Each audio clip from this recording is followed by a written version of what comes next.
Hi, I'm Kim Bond. I'm the Head of Development for the National Association for People Abused in Childhood. I'm Shivani. I lead on all things digital analytics at Transform. NAPAC has 4 core services that we deliver. The flagship service is, of course, the support we provide for survivors of abuse in childhood. Those are through 2 main services. That's a support telephone line and email service. But we also make a lot of resources available on our website, which we'll be talking about shortly. We also provide support groups when we have funding, and we're working with partners to be able to deliver more of those. And they're really intensive psychoeducational support groups, completely transformational. So incredible when we get to deliver those. We also provide training and consultancy. We've been supporting survivors for 25 years now, so there's a lot of things we've learned along the way, and we use that knowledge to help other services support vulnerable people, traumatized people, and their staff much more effectively. Some of my favorite things, which is advocacy and research, where we use what we're learning to kind of help inform everything from like policy and practice at a national, international level, through to kind of troubleshooting for people and, finding out more so things can be better informed from design through to implementation.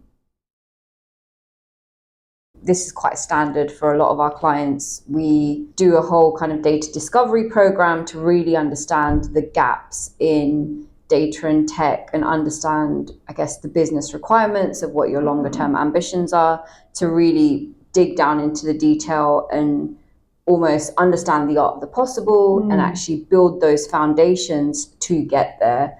And it's a whole team of data engineers, data architects, tech, our digital expertise, just all coming together to make that happen. And it's always a really interesting process because it's not necessarily, I'm an analyst, but it's not just about the data. It's like actually understanding your longer term view and, like the policy you're trying to inform and where the reporting goes and making sure data is accessible, reporting is accessible. We give you the superpowers to be able to make those decisions.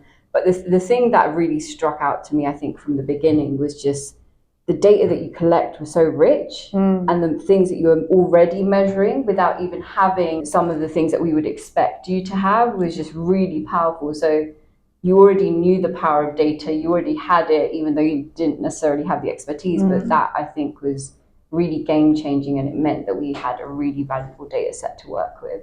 Our data set's quite complicated as well because our services are confidential and anonymous. Our data, that was the priority all the way through. It's that security of the data, the confidentiality and anonymity being protected all the way through. And that presents its own challenges because it goes way beyond things like GDPR, the level, the measures we take to protect our data and the people who use our service. But when people talk to us, they also ask us, to do something. We're not just listening to their story, we're learning from what they're telling us, and that we're able to share that learning so they don't have to, we can't have all 8.5 million survivors in the UK publicly disclosing that's not safe for them. But what we can do is we can listen to those stories and make sure those voices get elevated into where decisions are being made. So being able to take that data and put it into the right format and put it into the right hands in the right way is so important. And it's one of the things that we do through our advocacy is making sure that that information is really understood, that it's not misinterpreted, because it's so rich and there's so much nuance in there. Making it really clear has always been part of the challenge. We don't just want to give a statistic, we want to be able to contextualize it so it's really understood. And that's been an interesting part of how we're working with the data.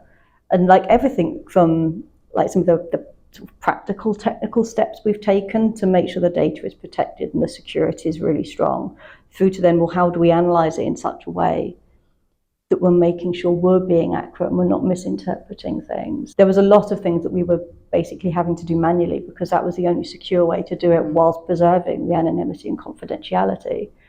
But that's not very efficient, so it really limited how much we could do.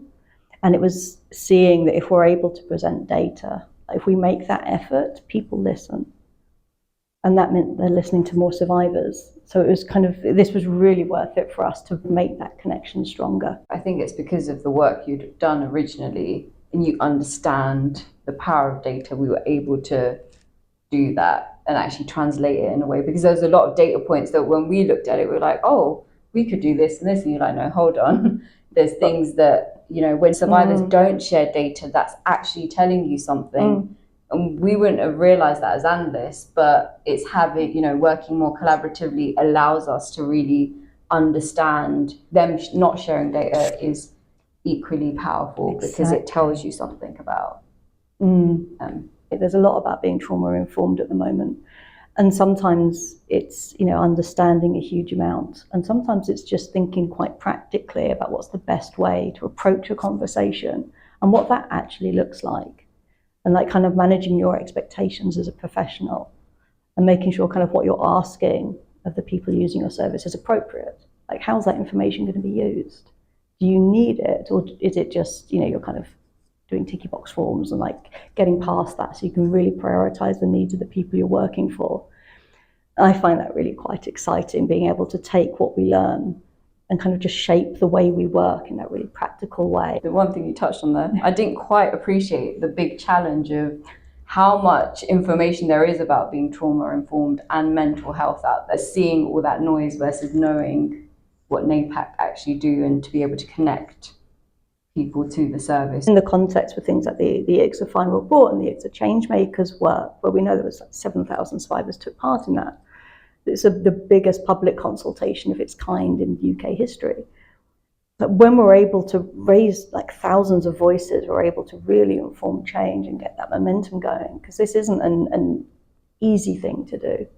So being able to use what we know and inform those changes is going to be really powerful. And there's a lot of work to do. So the more information we have to do more of it better, it's going to be huge.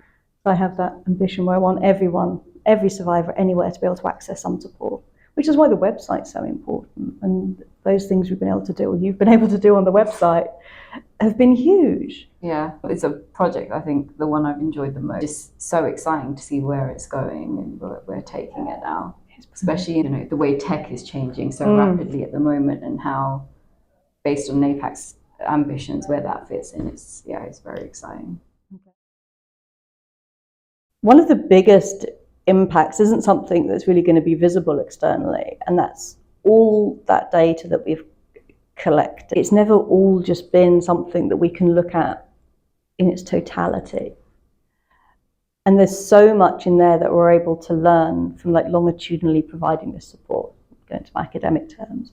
But we've got over like 16 years of information about like why people have called us, like what it is that's inspired someone to reach out for support, what they've needed at that point that's made them want to pick up that phone or send that email, you know, what it is that makes the service more accessible, what it is they're trying to connect to in other services, what they're trying to achieve, what they aspire to.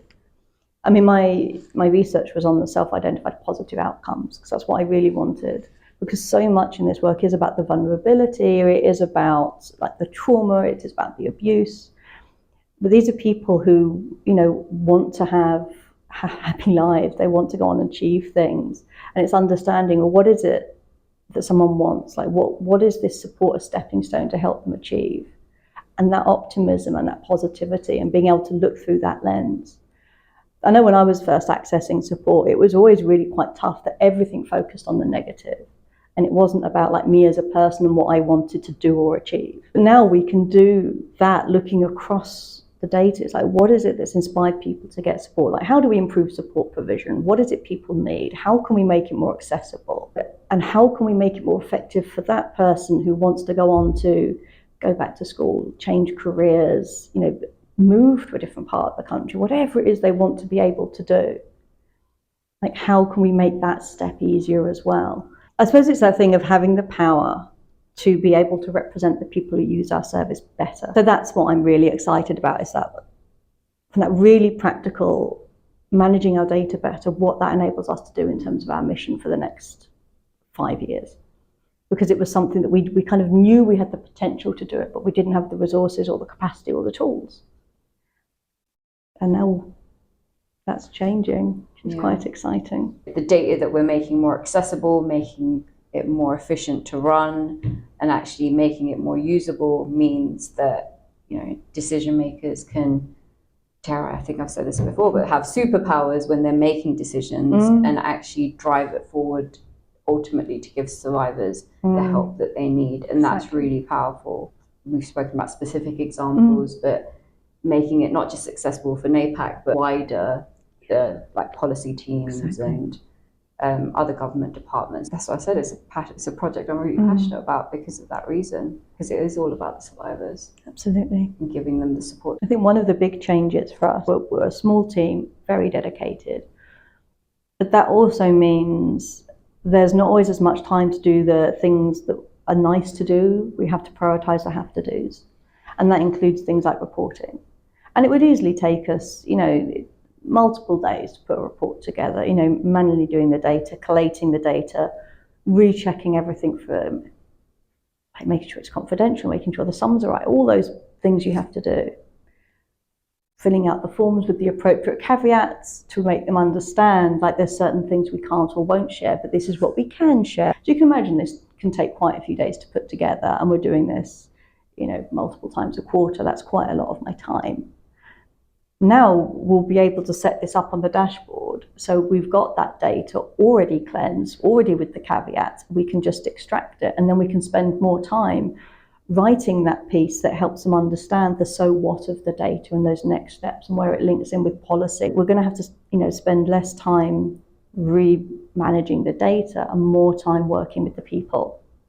So that's going to be a huge leap, because there's so much where our expertise is what's really needed. Having the figures to back it up gets us in the room, because we've got this evidence and we can make things understandable. We can give some clarity.